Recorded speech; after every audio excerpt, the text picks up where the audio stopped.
All right, here we go, Dave Willis. Championship Saturday in the Granite State.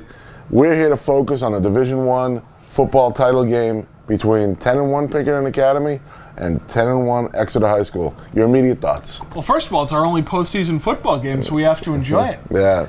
Saturday at noon up in Derry. Pinkerton has a home advantage. I think it's safe to say if we were going to Vegas right now, Pinkerton would be the major favorite. Yeah. If they put you would have to think they'd be a heavy favorite. They beat up Exeter on Exeter's home field turf, 42-16. Ironically, I think the mud favors Exeter as opposed to the fast track playing on field turf up there. That's a really good point. But Pinkerton still has, they do have some speed guys. Certainly Emmett Smith. Certainly, a lot of guys do rely on speed. But they have Kevin Davies, who's such a bulldog, and I think the mud will be good for them. All right, let's focus on Exeter's chances first. They're a team that plays straight T, tight end, double tight end offense, keep it between the tackles, play toe-to-toe. Bill Ball's been doing that at Exeter for who knows how long. And that's going to be the game plan. 4 and 5 yards a whack with Tyler Barrett and Connor Carrier in the backfield with the fullback Kobe Swain, who missed the first game between these two teams. That's going to be the plan. Keep Pinkerton's offense off the field. We saw it last week, against Salem. Yes, Salem lost, but they showed when they were at their best, and they did. They competed for 3 quarters, and they pushed them for 3 quarters. That's another team that plays a lot of T, more wing T now, but some straight T. They showed what you have to do to beat Pinkerton. They gave them a run because they held the football. They held the football, had 15 play drives, and just kept them off the field because Pinkerton's got a good defense, but they have a great offense, as you know. Talked to Coach Ball this week. He reminded us all of the Emmett Smith explosion up there. 284 yards, 9 carries. The second quarter, Dave, they had 3 plays and 3 touchdowns. It was almost uncanny. It's crazy. It's like Bo Jackson, one of those old video games where you just give him the ball and he just scoots in for a touchdown. Tecmo Bowl or something. Right. Yeah. No. The Pinkerton offense was hitting on all gears that night. Kind of just blew Exeter out of the water. You think the Astros could be a little complacent Saturday?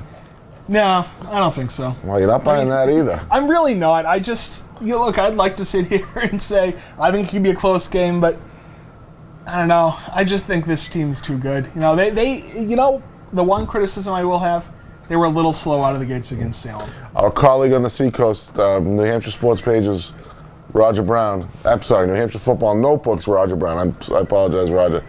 Picks this in a close game. He thinks that Ball's a pretty good coach second time around. Of course, then you look on the other side, and Mr. O'Reilly's got 10 titles already in 34 years. He's been there before. I think he knows how to coach in a big game. No, you don't think Brian's going to get a little flustered when the big game comes? I somehow doubt it. But you don't know. It's actually funny. I was thinking about Exeter went undefeated in Division I play last year, but they actually gave Pinkerton a run for their money on the way to the championship. You know something, Dave? I think last year we saw that Pinkerton has a kid who rises to the occasion in the playoff games. When they needed somebody to strap them on his back, we saw last year it was big number 88. This year it's big number 48. Kevin Davies just really carried his football team last year in the playoffs. His effort in the final against National North was kind of awe-inspiring, knocking kids over, carrying kids for yards. It was really fun to watch. I expect Davies to have another big day in his Pinkerton finale. Yeah, no, I couldn't agree more. He's just a monster, And again, Salem, it didn't feel like he had done anything for a while. Then all of a sudden, you look down, he had 120 yards. Yeah. He's big, he's fast, even for his size, he's got some good moves.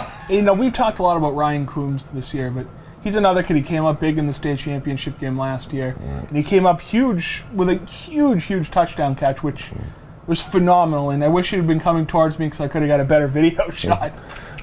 The Astros have been there before. Give me a final score. What do you think?